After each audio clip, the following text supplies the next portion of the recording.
as you can see, I've collected a lot of movies, a lot of CDs, a lot of video games in my lifetime, and I've got some regrets. Yes, I have some regrets, obviously. I don't regret getting all of this physical media, but there are some things that I've done that, let's say, I wish I could go back and change.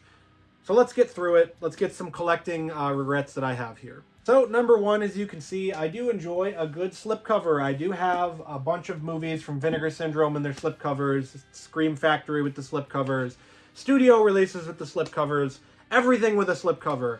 Well, guess what? Slipcovers are a bit overrated, folks. They're a way to design to get you to buy something immediately because of the threat of, oh no, what if it's out of the slipcover? Well, the slipcover's there because it's pretty and it gets you to buy the thing, but I've learned not to really give a crap about the slipcover. Vinegar Syndrome is very big about this. You can buy a movie from Vinegar Syndrome like Death Wish 2 on 4K, and you can get this pretty slipcover with Charles Bronson's face on it, or you can get the original poster art like that. Most of these come with reversible art with this art on it anyway, so if you want this art, you're going to get this art. Or you can get something like their standard edition of Bloody New Year, because I didn't get this with the slipcover because I bought it way after it went on sale. But guess what? I get the movie, and then you also get the art on the inside. So what's the difference between the content on the disc and something else? You're getting basically Bronson's on the loose. That's what Bronson's loose again. That's what you're getting with the slipcover, and you're getting something that looks nice on your shelf. So if you're really out there looking for slipcovers and all of that, and you're worrying about it, don't. Because at the end of the day, unless you just really need it, they don't matter. Your collection's going to look great just the same, whether you have the slipcover for Candyman on 4K or not. Something that goes along the similar lines like this is falling for limited editions. And I know that's the name of the game when it comes to collector's edition, boutique label stuff, but falling for collector's editions for movies that you don't particularly care about. Now, a movie like Roadhouse, which is one of my favorite movies ever, of course, I'm going to buy the special amazing edition of Roadhouse from Vinegar Syndrome, but a movie like something else, like, I don't know, like Firestarter from Scream Factory, if I didn't get this for really cheap, I could have just gotten the normal edition of Firestarter. You know, you're buying these collector's editions for the extras, for the everything, the slipcover sometimes. But if you don't really care about the movie, or it's not your favorite, or you don't love it, you like it enough to buy it, why do you need the special edition? Unless the normal edition comes with some awful, terrible transfer and awful audio, like something like Halloween 4, if you don't buy it from Scream Factory. But why would you want to get the special edition for a movie you don't even care about? That's my thing, is some of these movies I've gotten just because I got into a kick, of an obsession almost with, I need everything from Scream Factory. Oh my god, I need everything from Vinegar Syndrome. Oh my god. And at the end of the day, you get your fun movies, and you get the movies you love or you like, and then you don't really need the special edition because you're going to watch it once. I don't know. To me, the special editions, I'm only going to get them for stuff that I really care about going forward, or I've even started doing this. Not just, I want everything in special edition. It really comes down to this third point, this third regret, is overpaying for stuff that I don't care about. And that comes along with that special edition point of, why do I care about the extras for a movie I don't really care about or I don't like all that much? I have a big ass bag of movies that I've purged from my collection because it's nice to have a gigantic looking collection that's free of gaps and all of that, when at the end of the day, these are all movies that I love that I'm going to watch again, and I'm not going to watch the movie Old ever again, especially because I don't like it, but why would I need to have that on my shelf? Why would I need it to take up space when I can have something else that's going to fit? Like, I'm looking right here. I forgot to purge the Iron Mask from my collection. This movie is terrible. It's a Jackie Chan, Arnold Schwarzenegger lie of a movie that they stapled on these two actors to. I'm never going to watch this movie ever again, and so guess what? It's out of the collection. It goes bye-bye. Here's a big one. I'm going to lean in for everybody here. So, when a movie comes out on DVD or Blu-ray or 4K, unless you really want the 4K upgrade, what's the difference between getting it on Blu-ray and getting it on DVD and all of that? It's this obsession, and I fell for this. I have this where it's like, why would I get the DVD when I can get the Blu-ray or the 4K? It's better picture quality. Where, yes, the DVD is going to be worse picture quality, but in some cases, you know, the Blu-ray is either ridiculously expensive or something else, and you can just get the DVD for way cheaper. In some cases, you can get it friggin' free. I don't know.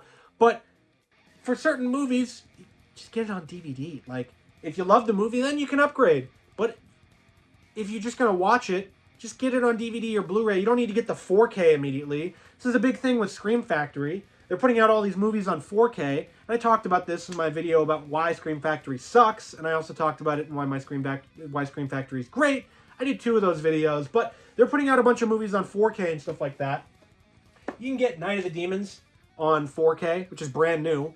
Or you can get Night of the Demons on Blu-ray, which is not brand new and comes with almost the same exact special features besides a 4K scan and some other stuff like this. But if you just want to watch Night of the Demons, here's your best option. It's way cheaper than this one's going to be.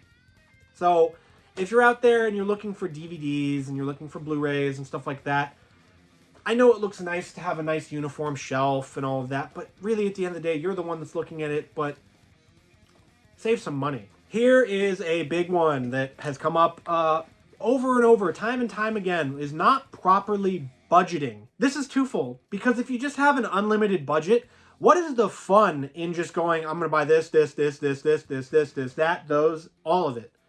If you limit yourself, it gets more fun, because it's like, oh, cool. I wanted Rush Week forever from Vinegar Syndrome. I watched the trailer for this movie, and I was like, I need to see this. I need this immediately. And then I thought, you know what? It's not on sale.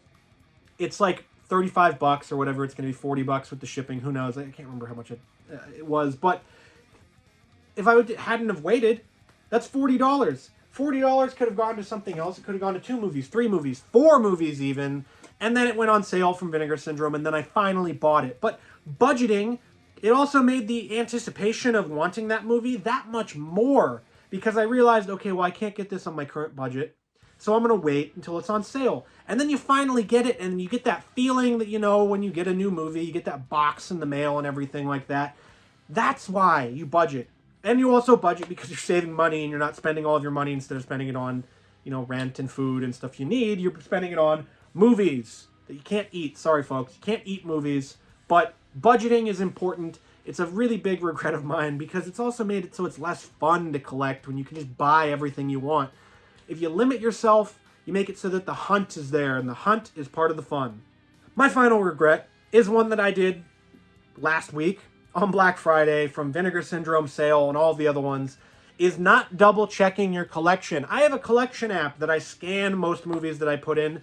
When I put in these 2 new shelves and I got new stuff, I sort of slacked on it. I slacked and I didn't scan everything, and then I put it up all in the shelves, and then I forgot.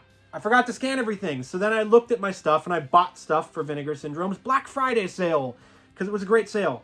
Good sale. You're going to see the unboxing for that coming soon. But I realized I bought 2 movies that I already own. I bought 2 movies that I already own. Now they weren't that expensive, so that's good. They don't have a refund policy, so whenever I do another giveaway, somebody's going to be getting 2 new movies from Vinegar Syndrome. But that's the thing, is you got to check your collection if you have stuff.